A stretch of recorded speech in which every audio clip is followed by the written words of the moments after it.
Tonight on Wolf Blitzer Reports, the crash of Flight 587. You know, I saw like the engine on the wing, the left side engine on the wing, like it's separated from the plane. The plane was still traveling, it tilted to the left slightly, and then it just make a nosedive straight down. Headed to the Dominican Republic from New York's JFK Airport, an American Airlines jet with more than 250 aboard goes down just moments after takeoff. And I saw a very large piece of the plane, or the whole plane, spiraling downwards, and I saw also an engine spiraling downwards. I saw a very distinct orange explosion, and I think I saw part of, the whole wing fall, and then the airplane just arced directly down into Rockaway, where I live. The crash site, a neighborhood which lost dozens of residents, many of them firefighters, on September 11th. This time, there's no early indication of terrorism. People should not speculate at this point as to the cause. I don't think people should jump to conclusions. We'll hear from witnesses, from investigators, and from our reporters on the scene. And as the nation focuses on tragedy at home, we'll go into the war room with the latest on the fighting from northern Afghanistan, where anti-Taliban forces claim another major victory.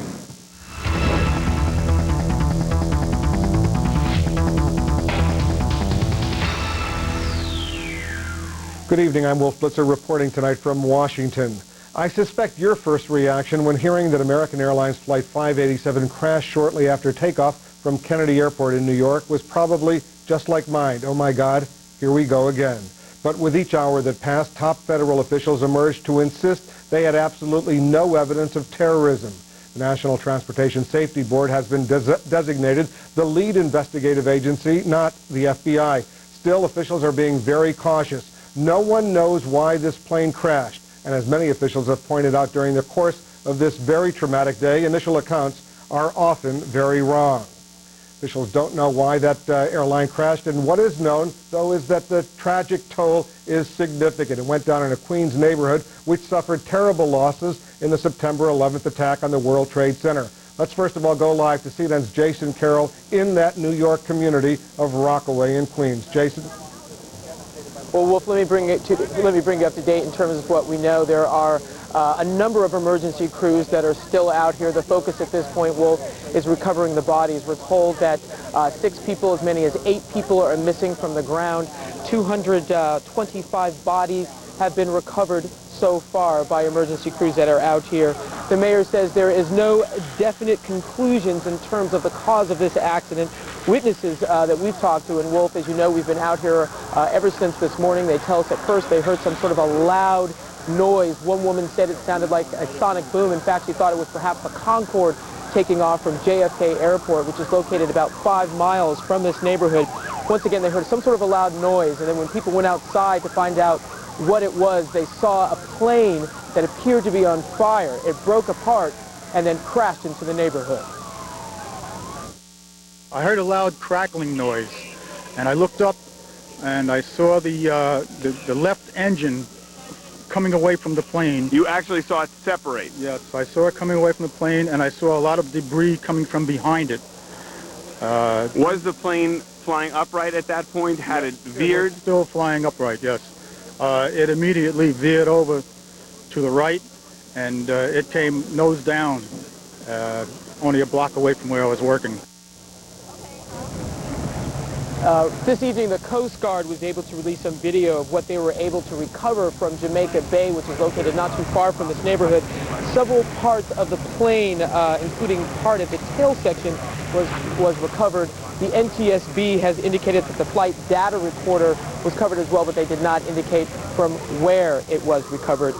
Mayor Giuliani has been speaking on the issue, as you can imagine, all day long, and he was able to say that because the plane hit at a vertical point, in other words, it took a nosedive, it minimized the impact.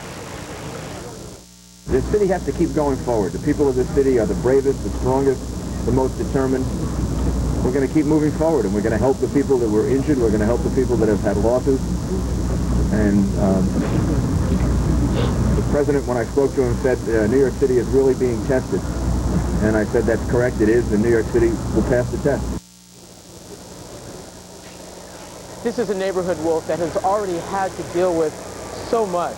Senator Clinton was out here and she talked about how tough New Yorkers can be, and the people in this neighborhood have had to be especially tough. They were already in mourning. There were a number of people who lived in this neighborhood who worked at Cantor Fitzgerald, at the World Trade Center, a number of firefighters and police officers who went to respond to the World Trade Center disaster, and many of those people were killed. So once again, this was a neighborhood already in mourning, and now they're having to deal with this as well. Wolf?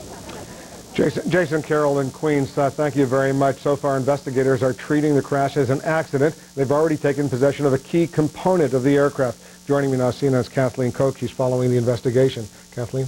Well, the key item that they have located, Wolf, is the cockpit voice recorder, and that's going to give them a lot of clues, especially about what the pilot was doing, what the pilot was saying when this crash occurred. Now, of course, we've been hearing these compelling eyewitness accounts, and a lot of them contrasting. Some saying they saw one engine drop off, some another. Those eyewitness accounts will also be giving investigators important clues, though they may differ. Some of the things that investigators are looking at this point. Now, we do have, from the NTSB, some roughly 60 to 100 investigators in New York City on the ground right now. There was a GO team which left Washington, D.C. this afternoon, headed to New York City with some of the top NTSB investigators in the nation. I believe there we see them arriving in the city. They'll be looking at, among other things, the location of JFK Airport. That airport is located, like many airports, are near the water and has been known to have a problem with bird strikes. Another aircraft departing from the same runway as this one back in '78 struck a flock of birds and went down. Second item they'll be looking at, obviously, is these reports that an engine dropped off a plane. That has happened before. It's called engine separation. Another thing that can happen is something called an uncontained failure, where an engine comes apart. In some cases, that will bring a plane to the ground, as in the Sioux City crash. That was back in 1989, the dramatic crash where the plane tumbled to the ground. In other cases, though, aircraft can fly with an uncontained engine failure, or when an engine actually drops off. Another item that they're going to be looking at is the fuel. We hear that there may have been a chance that they dumped some fuel. However, experts say that's not likely. Pilot was likely dealing with flying that aircraft. The NTSB chairman says they're going to be looking at everything. One of the things that we're very committed to doing is to have a full investigation from a system standpoint, mechanical standpoint, looking at the history of this flight, the crew, the human factors that may have been involved. So we will be tracing all of this down very shortly, and we should have good information for you from New York. American Airlines says that this aircraft was not that old, just 13 years old. It had had a minor overhaul the day before this accident. One of its engines, though, was due for a major overhaul. And the chairman and CEO saying that this accident could not have come at a worse time. Today's news comes at a difficult time for the nation, a difficult time for the airline industry, and a very difficult time for American Airlines. Given the changed world we live in today, it will be as important as it has ever been to quickly and to accurately determine the cause of this accident. First and foremost, however, our thoughts and our prayers are with the families of our passengers and employees of those lost today. American Airlines has some 35 other Airbus A300s in their fleet, and Wolf, you can bet that at this very moment they are examining all of those aircraft and their engines very carefully. Let's be precise. They have the cockpit voice recorder, but they don't yet have the flight data recorder. Is that it? That's right. The flight data recorder is, in some cases, some experts say more important. It will tell you exactly what was happening throughout the plane's mechanics at the time of the crash and in the minutes preceding, and there were very few minutes involved. Often all you get off of a cockpit voice recorder, and when in this case, if the plane was only in flight for a couple of minutes, is, oh gosh darn, or something a little stronger than that. Anybody saying when they're going to get that flight data recorder? Hopefully very soon. Wolf, apparently we haven't gotten any reports that it was in bad shape, so they should be able to examine it relatively quickly. They whisked it right back to Washington, so they could be examining it as we speak. Okay. Kathleen Koch, thank you very much. Yeah. The American Airlines crash provided a test of new Homeland Security measures. Let's get administration reaction now from our senior White House correspondent, John King. A traumatic, difficult day over there, I assume, at the White House. Another traumatic and difficult day here at the White House. Well, caution is the watchword throughout the administration, especially here at the White House tonight. Administration officials telling us there is no evidence of terrorism, but they cannot rule it out. We know as a result of this crash that FBI officials, other law enforcement officials, as well as U.S. intelligence officials, went back through their files, sifting through any tips, any information that came in recent weeks to see if perhaps in hindsight there was anything suggesting such an event could take place, a terrorist attack. Senior officials telling us tonight there is no evidence at all. The National Transportation Safety Board, as Kathleen noted, is leading the investigation. That is a sign that, at least for now, this is viewed as an accident. But White House officials saying they cannot rule anything in or anything out. Now, we were not supposed to see President Bush today, but he did come into the Rose Garden with a guest here at the White House, the former South African President Nelson Mandela, here for what was to be a private meeting with President Bush. But because of this tragic event in New York, Mr. Bush deciding to come out and make a brief statement to reporters. He talked of when he was first informed about this and telephone calls the president then made, calls that were all too familiar. It is heartbreaking to have picked up the phone and called my friend Rudy Giuliani and Governor George Pataki and once again expressed our condolences and at the same time assured the people of New York our federal government will respond as quickly as possible.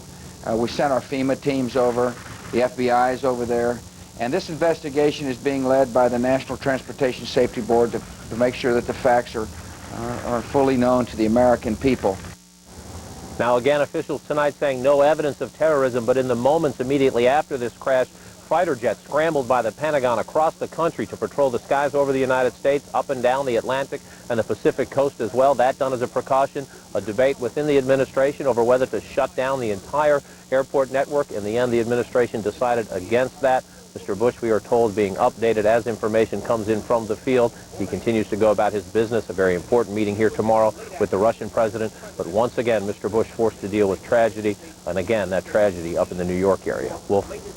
John, does the administration have a game plan to convince the American public right now, which already, as you know, is very nervous, very jittery, that it's safe to go ahead and fly, especially as the Thanksgiving holiday approaches, Christmas not far behind?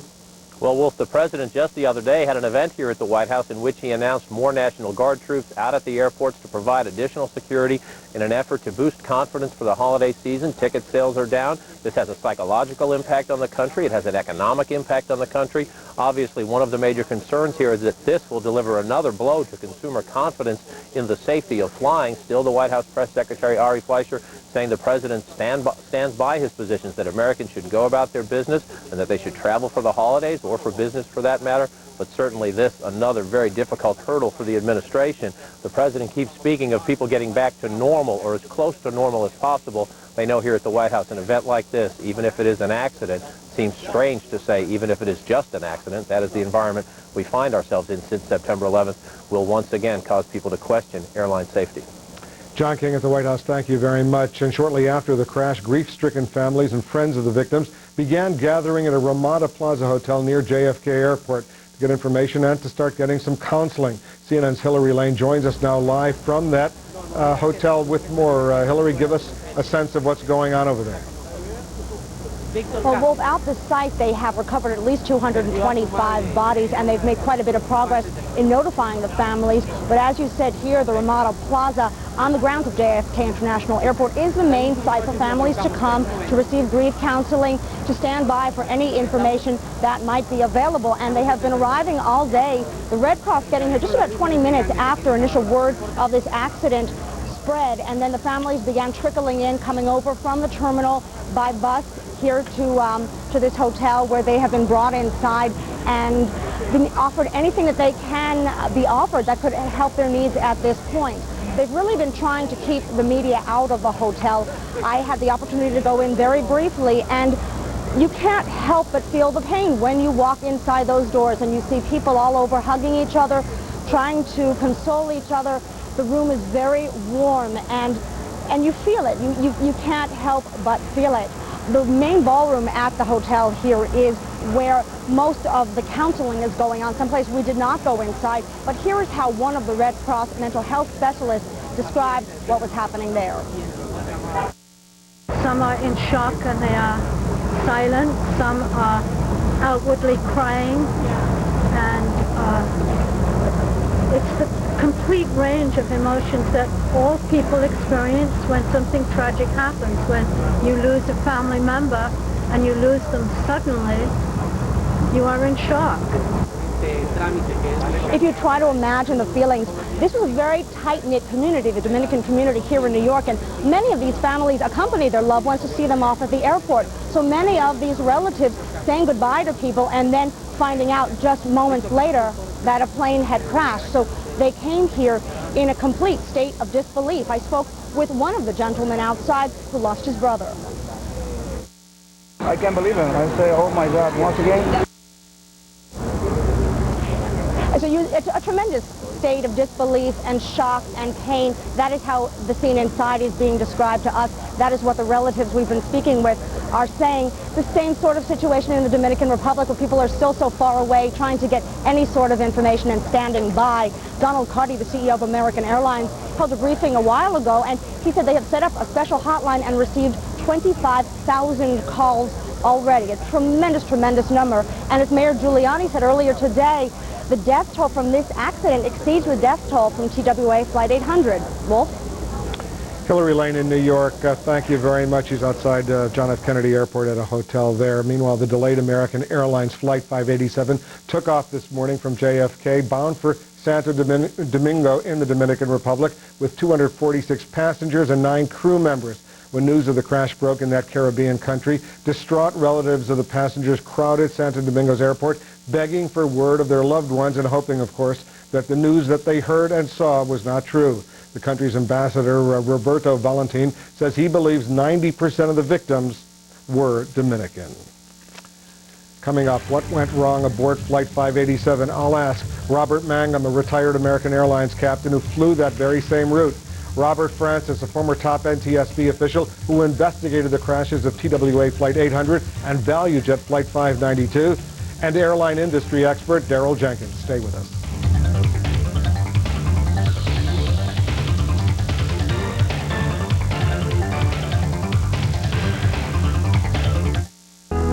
This is the time of the year we actually express our gratitude to family, friends, and colleagues. Maybe even taking time to call an old friend we've lost touch with. At 1-800-Flowers.com, nothing makes us feel better than helping you to express yourself with warm seasonal gifts like this beautiful autumn celebration centerpiece. Of course, the holidays also mean delicious gourmet foods and fun for the child in all of us. Call, click, or come into 1-800-Flowers.com today. And thanks for letting us be a part of your holiday. Today at IBM.com, we got the affordable ThinkPad R series, so packed with cool stuff, I'm going to give you an inside look at it. Leon, why are you taking that apart? Because this machine is loaded. You're not authorized for that. Check it out, Julie. Super cool, lightweight, portable, has this huge display, stereo speakers, big keyboard with this totally bad track pointing device.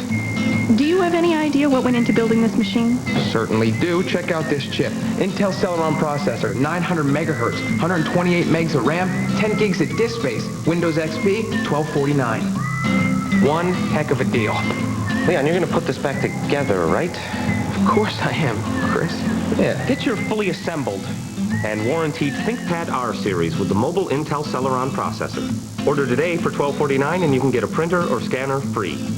You gotta stand there, because I'm kind of working here, you know. Julie? Julie, can I get a hand over here? Going to where the story is and bringing it home from the front lines. Christian Amanpour, another reason why you can depend on CNN. Honey-baked ham and pumpkin pie are just what you want for Thanksgiving. Spirals sliced freeze of serving the unique smoky flavor and tenderness of the original honey-baked ham can't be duplicated. With that crunchy honey and spices glaze, it makes your meal a celebration. Anything less isn't good enough. Save over $6 by paying only $1 for a fabulous 10-inch pumpkin pie when you buy an 8-pound or larger honey-baked ham. The best just got better. Only at the Honey Baked stores or holiday kiosks in Clackamas and Beaverton malls. AT&T Broadband. Pay-per-view. Somewhere out there, your team is taking the ice. And you can be there, coast to coast. Now Sports in Demand brings your team home. With NHL Center Ice on digital cable, you can choose from up to 35 out-of-market games a week. Call now to lock in a special low price and get NHL Center Ice. Call AT&T Broadband right now and order all the NHL action you can handle. As America strikes back, depend on CNN. As America strikes back, CNN is there first. The first to take you inside the war zone, to hear from military and regional leaders, and to bring you reactions from around the world. To see it first, you can depend on CNN. Welcome back to bring us up to date on what's known so far and take us through what may have happened to Flight 587. Let's go live to CNN Center, CNN's Miles O'Brien, who himself is a licensed pilot. Miles, give us the straight talk. What happened? Well, Wolf, we're always hesitant to talk too quickly in the wake of these sorts of things because it can take many months, sometimes years, before investigators come to a final conclusion. But let's just give you a sense of some of the scenarios based on past crashes that investigators will be looking at as they begin this investigation. It could take months for federal crash investigators to write the final report on what happened during American 587's brief flight. But here are some of the questions they will undoubtedly consider. Could it have been a bird strike? Since the dawn of aviation, collisions between birds and airplanes have destroyed 40 aircraft and killed at least 100 people. This Northwest Airlines plane lost a piece of an engine after some birds were sucked in. The plane landed safely and no one was hurt. And in fact, that is how it normally turns out. Today's jet engines are designed to ingest birds and keep flying. But if an engine sucked in a very large bird, say a goose, or even a gaggle, it could cause a more calamitous failure. A number of years ago, many years ago, here in Atlanta, a small private jet was taking off from one of the local airports here, ran into a flock of birds, and the airplane went down because just the number of birds that were ingested into the engine. Could a critical engine part have simply failed? The titanium turbine blades spin inside a jet engine at better than 30,000 revolutions per minute with razor-thin tolerances. The engines are designed to contain blades that disintegrate, but on occasion the speeding shrapnel can break through the engine cowling. There was a MD-88 uncontained engine failure down in Pensacola, I think it was, a couple of years ago. Shards of the engine came through the aircraft. They do happen. They're rare. If it was an uncontained catastrophic engine failure, what damage did the shrapnel cause? In 1989, the center engine on a United DC-10 failed, severing the hydraulic lines. The crew managed this crash landing in Sioux City, Iowa, using only the power settings on the remaining engines for control. 175 people survived. And so they were able to fly the airplane only by using differential thrust, a technique that was later on attempted in simulators. And again, according to the reports, not very many people were successful. Could the engine simply have fallen off? That too has happened before. In 1979, an American Airlines DC-10 lost its engine shortly after departure from Chicago's O'Hare Airport. Investigators determined the engine was not correctly attached to the wing and that the crew was not properly trained to respond. You asked if an airplane could fly losing an engine routinely. If it could fly having physically lost the engine and whatever attendant damage may be associated with that, that is something they're going to have to figure out when they investigate this accident. Which leads you to the scenarios which would put it in the criminal realm. What if there were a bomb in the cargo hold, for example? Well, our experts are somewhat skeptical of that theory. First of all, this was an international flight. The bags would have been screened more rigorously than on a domestic type of flight. And in addition, if a bomb blew up in the belly of that aircraft, it seems unlikely that that would cause the engine to fall off necessarily in the debris pattern that we saw. What also about a heat-seeking missile, another scenario that has been discussed today? Well, we've talked to our military affairs experts, and looking at the debris that they have seen, it is not consistent with the type of damage you might suspect to find if, say, a Stinger heat-seeking missile were fired at an aircraft. It's not the same type of damage, and also, if a Stinger were fired at an aircraft, it's very likely it could have continued to fly on. These are, after all, very hardy machines. Wolf? Miles O'Brien, thank you very much. I assume the guessing, the speculation is just beginning. And for some additional perspective, though, on the crash of American Airlines Flight 587, I'm joined here in Washington by Robert Francis, a former vice chairman of the National Transportation Safety Board. He investigated the crashes of TWA Flight 800 and ValueJet Flight 592. Also, Daryl Jenkins, an industry veteran and director of aviation, the Institute, at the Aviation Institute, George Washington University here in Washington. And from Phoenix, we're joined by Robert Mangum, a former American Airlines captain. He piloted Flight 587 over the years, and he also has piloted the same type of Airbus A300 that was lost today. Thanks to all of you for joining us. And Bob Francis, let me begin with you. Our White House correspondent, Major Garrett, is reporting, quoting a senior U.S. Transportation Department official, that they are now treating this investigation, in their words, as a major catastrophic engine event. Tell our viewers what that means. Well, I think, number one, that it's being treated as an accident and the NTSB is in charge of the investigation. I think that given what's known, it's logical to be focusing first on the engine. I don't think that brings any conclusions to it, but you do start an investigation with the thing that, given the evidence that's in front of you, seems most likely to have happened. Captain Mangum, you know, there are two engines, as you well know, on these A300 Airbuses. If one of them were to fail on takeoff, can't the pilot just continue? Aren't they trained to continue with the one remaining engine? Yes, they are. Most of our training is conducted in simulators, and during those simulated periods, we would actually fly with single engines, with engine cuts on takeoff, with engine cuts in the air. And so in this particular case, if one engine goes down, do you think that the pilot may not have been prepared to just deal with the one remaining engine? No, he was prepared, definitely prepared. We always talk about it prior to takeoff. We give ourselves a briefing, just in case.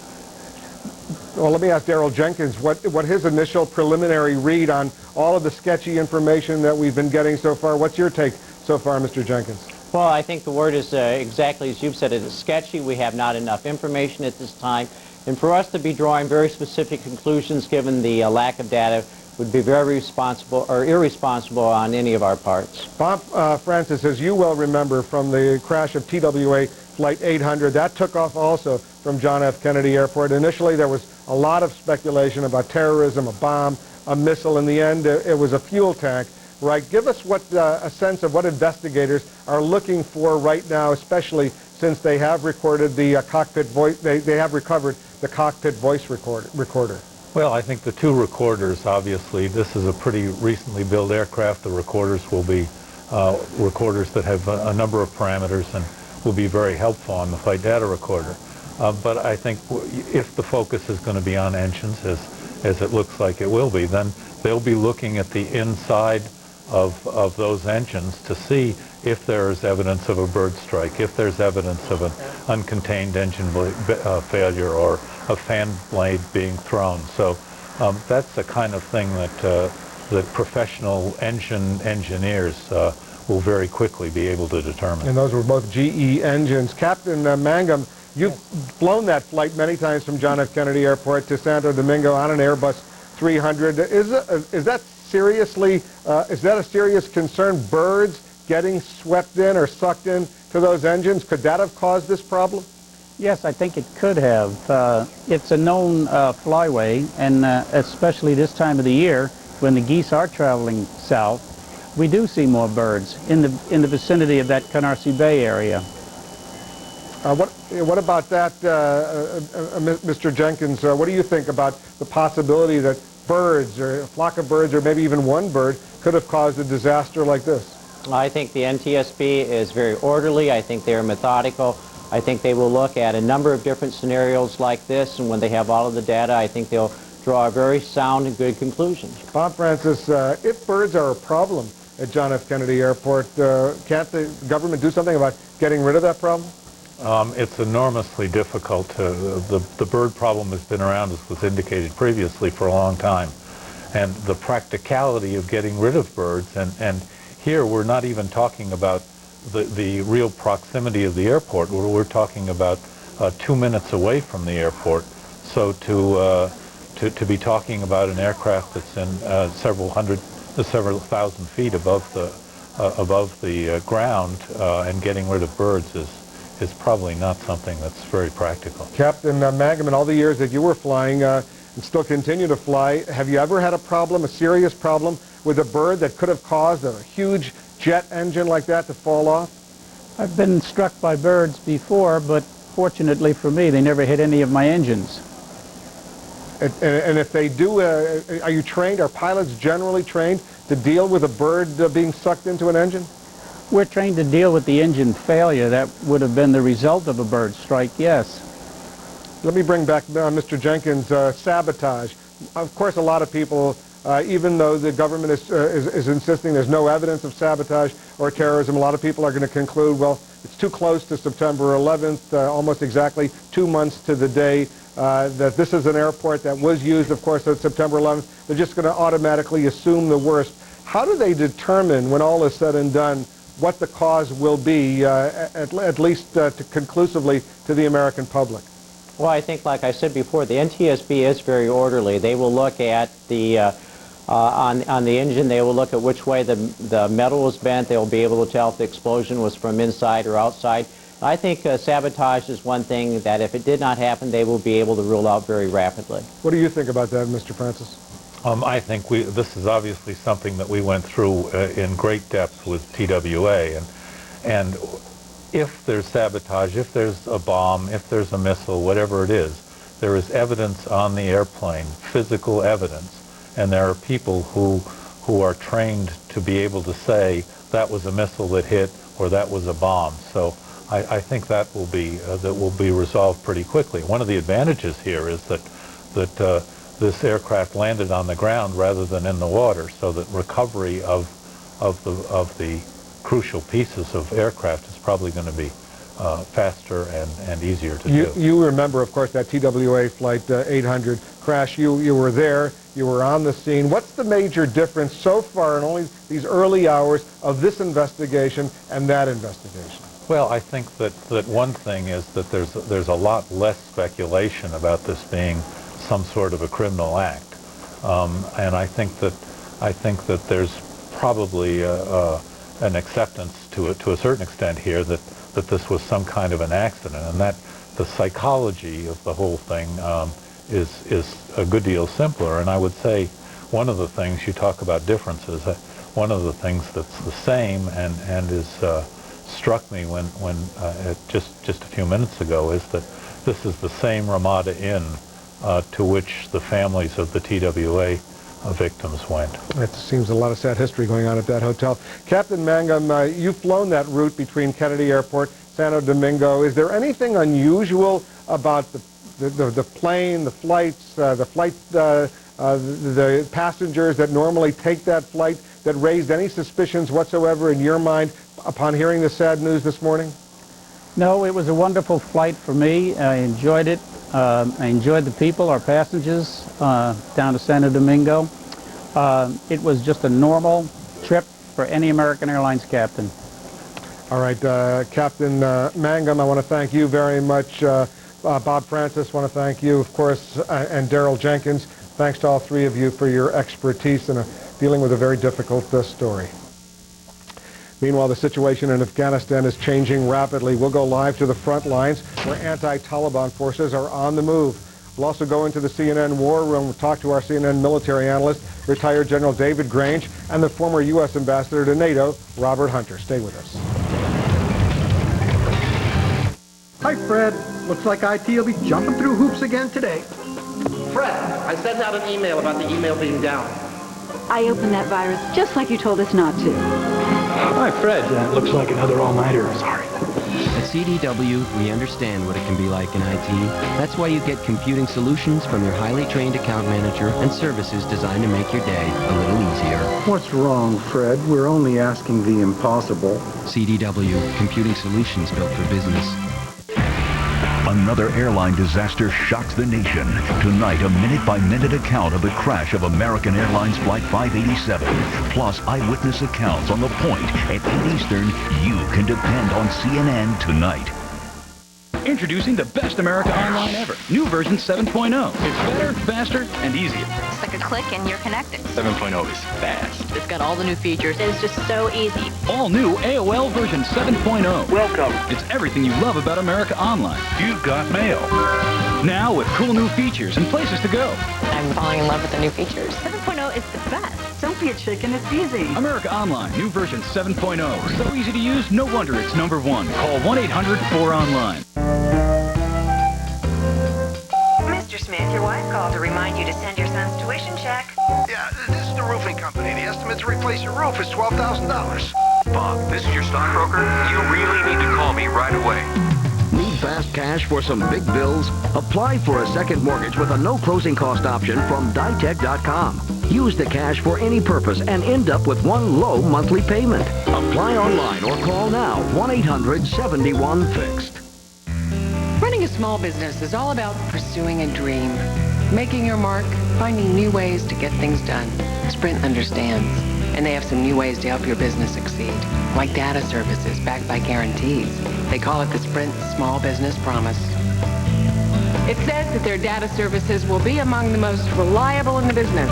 So reliable, in fact, that if the Sprint network goes down, even for a minute, you'll get 3 days of service free. Guaranteed. In short, it says that Sprint will be there for you 24/7, with data services designed specifically for small business and backed by unsurpassed guarantees. For your guarantees, call 1-800-747-7105. Do it by December 31st and they'll throw in a Cisco router worth $3,400. So go on, invent a new product, change an entire industry, shake up the world. Just know that Sprint has you covered. Guaranteed. This is the time when trust matters most, and the world is watching CNN, the only cable news network with the experience to report events as they happen. With anchors Paula Zahn and Aaron Brown in New York, John King in Washington, news-making interviews from Larry King and Christiane Amanpour, live from the front lines. In this time of change, America and the world turns to the most trusted name in news. You can depend on CNN.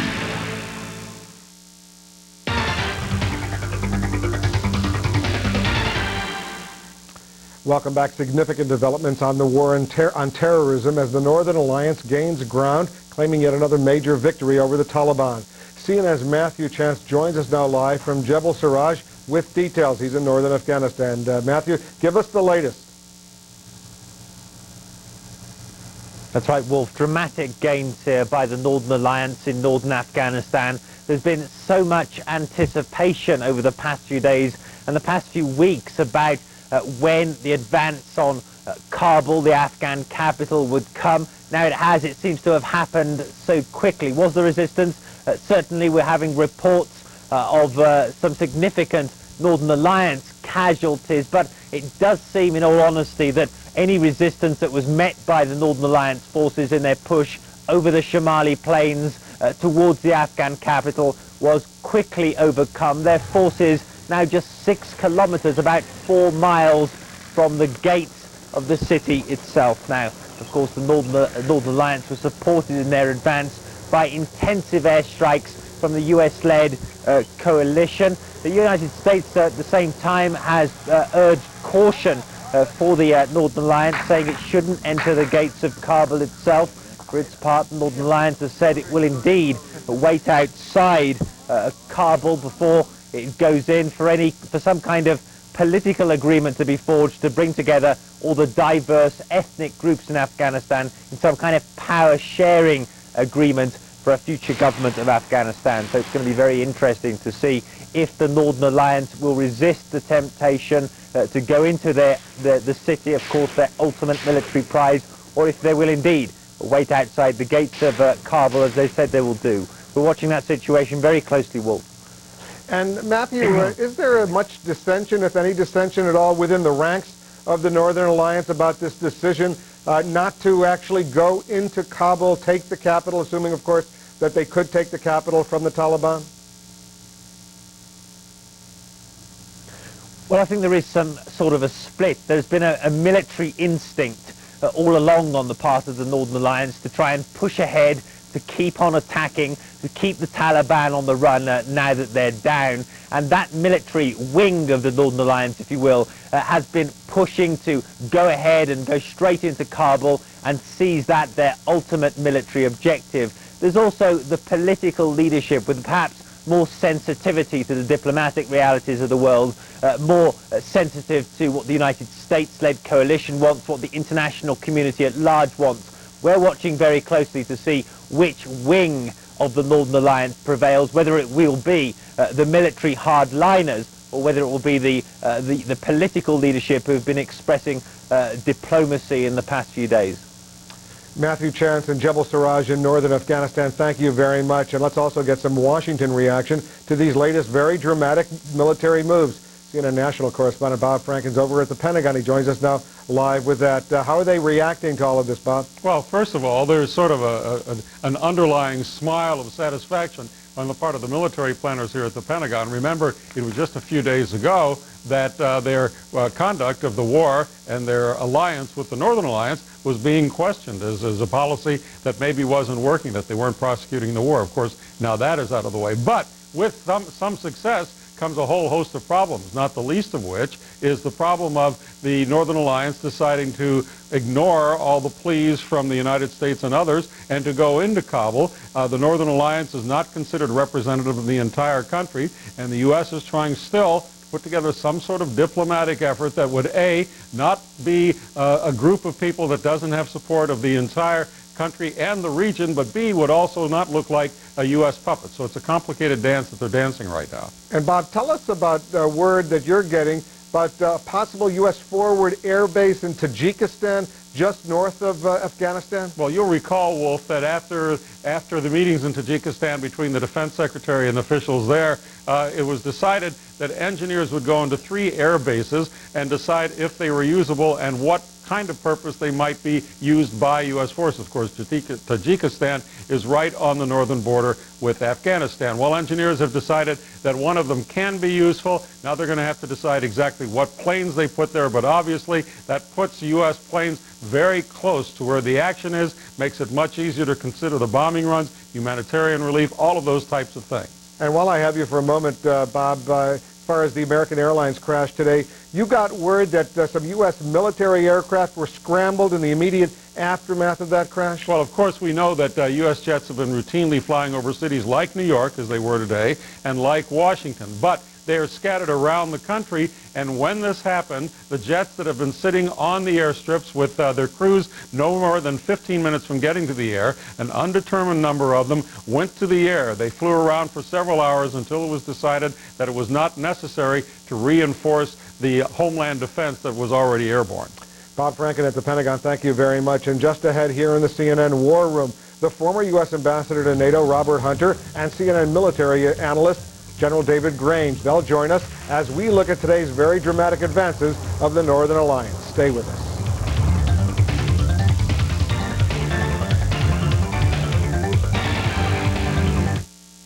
Enter a new era of discovery at Bristol-Myers Squibb, where groundbreaking genetic research is underway. Winning the Tour de France was a victory for cancer medicines. But Luke, it's just the start of incredible things to come. At the Bristol-Myers Squibb Center for Applied Genomics, researchers strive to unlock the secrets of breast cancer, Alzheimer's, and diabetes to lead the way in new frontiers against disease. Hope, triumph, and the miracle of medicine. Bristol-Myers Squibb Company. How can you find great holiday gifts? Easy. Go to America Online, keyword eBay. That's where Jerry got his son some DVDs, and he got his wife a beautiful watch, and she got her cousin Jeff something to keep him organized. At AOL keyword eBay, you'll find brand new gifts for everyone every time you visit, and get a great deal right now. So, what did Jeff get his cousin's husband's father? Exactly what he wanted. eBay and America Online, so easy to use, no wonder it's #1.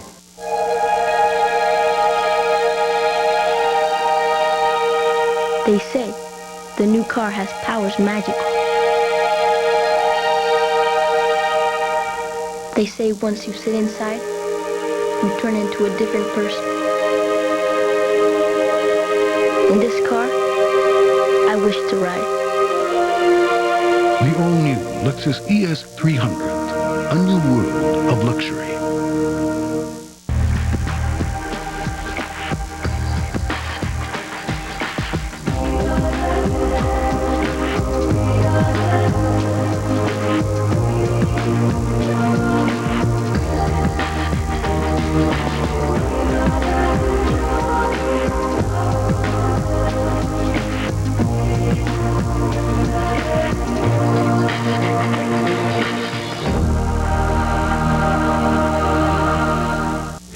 most shocking documentary of the year, Beneath the Veil, one woman ventured into the heart of darkness and returned with secret footage of unimaginable brutality.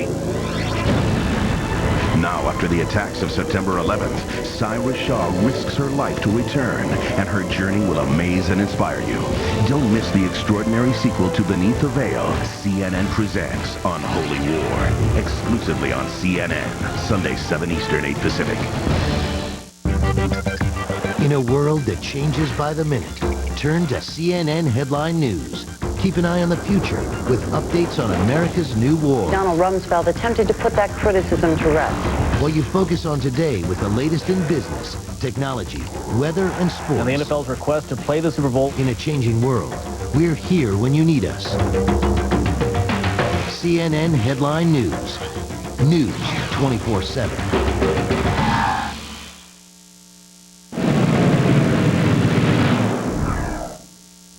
Welcome back. Opposition forces in Afghanistan have claimed further successes against the Taliban, capturing a key western city, a northern province, and pushing within miles of Kabul, the capital. Will they enter the capital? Should they?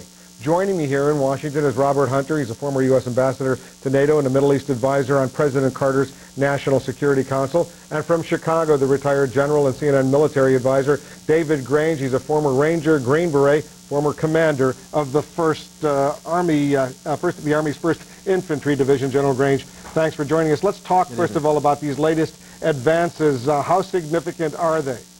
Well, they have great achievements. The momentum is tremendous. They're moving out rapidly. I believe, though, that they have to be a bit careful. The size of their force could cause them to culminate at the gates of Kabul.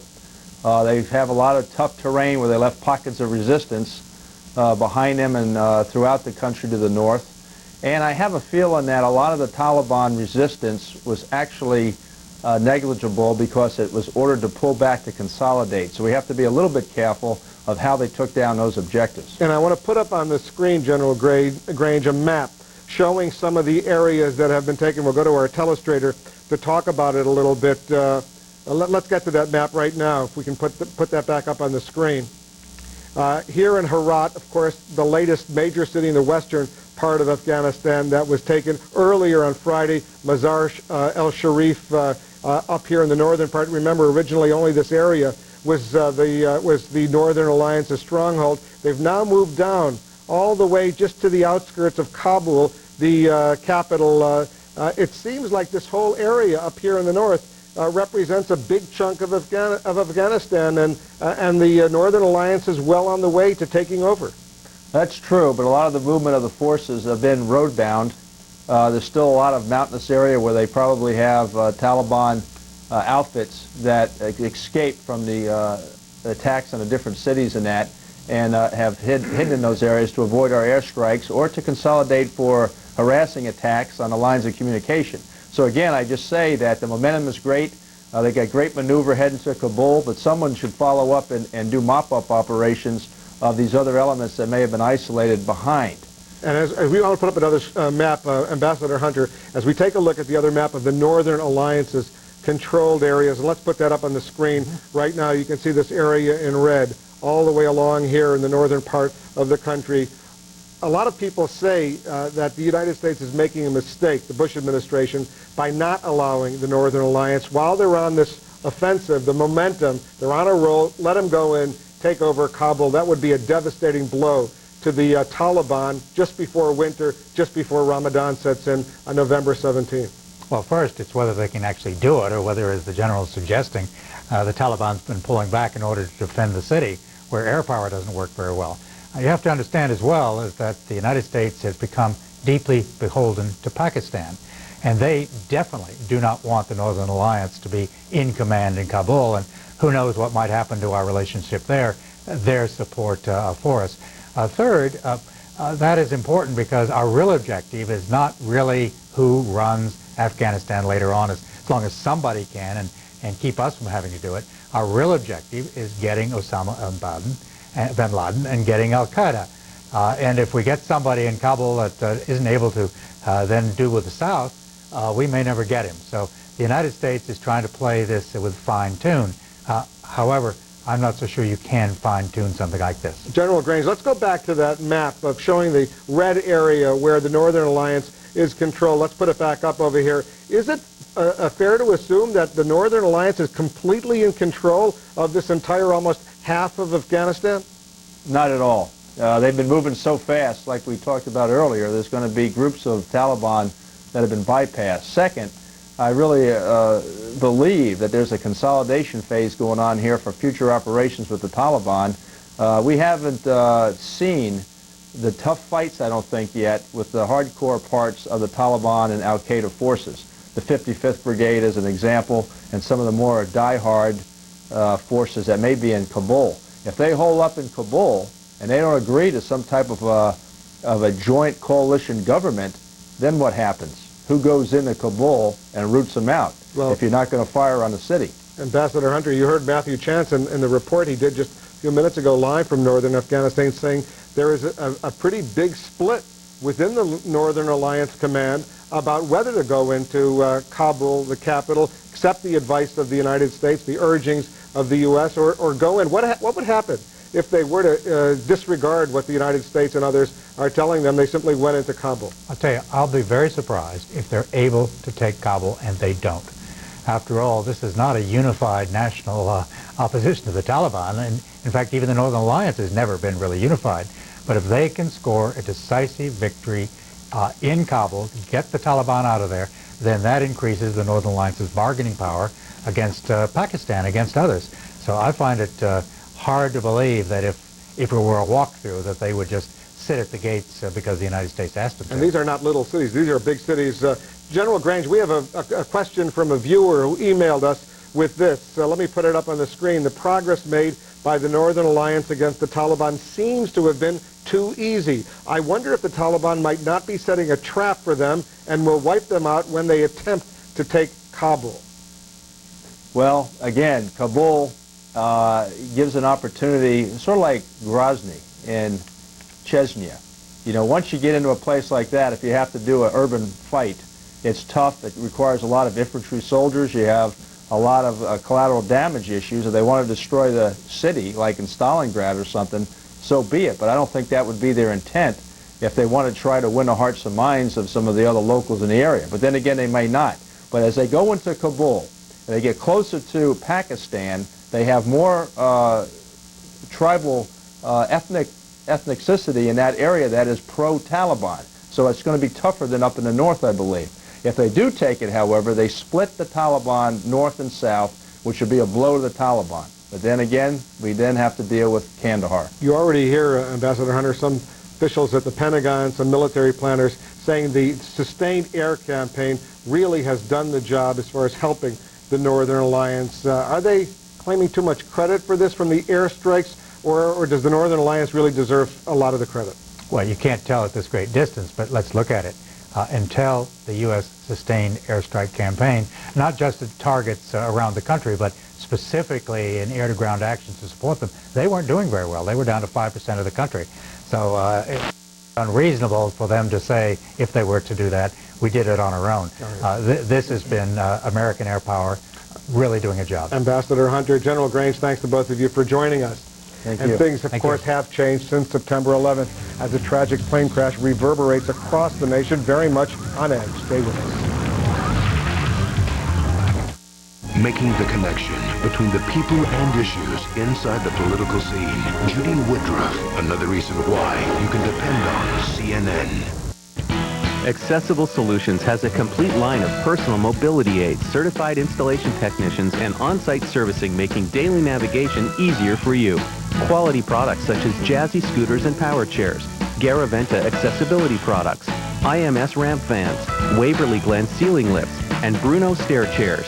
Get moving now. Call Accessible Solutions today and find out how we can help you. Or visit our website at www.accessiblenow.com.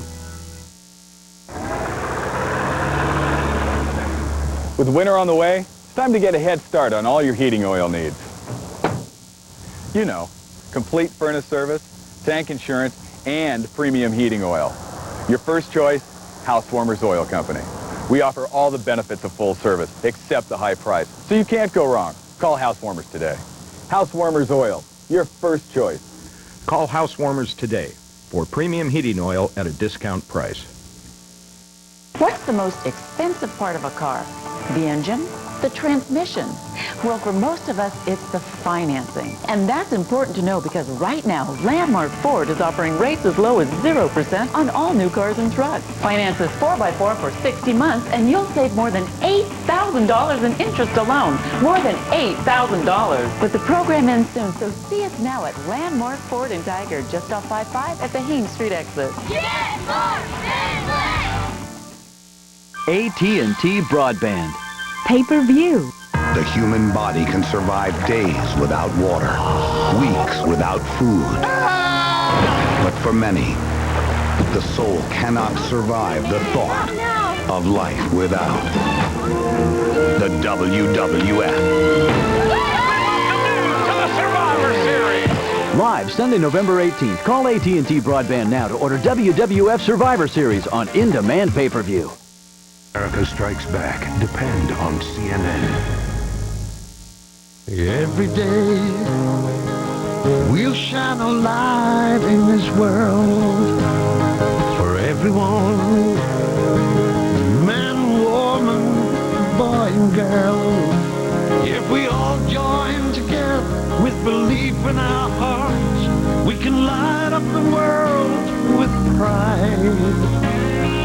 We'll be forever, we'll be as one, shining for all of mankind.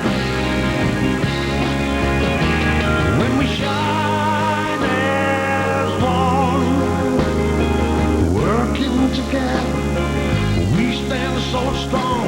When we shine as one, our power forever will be together as one.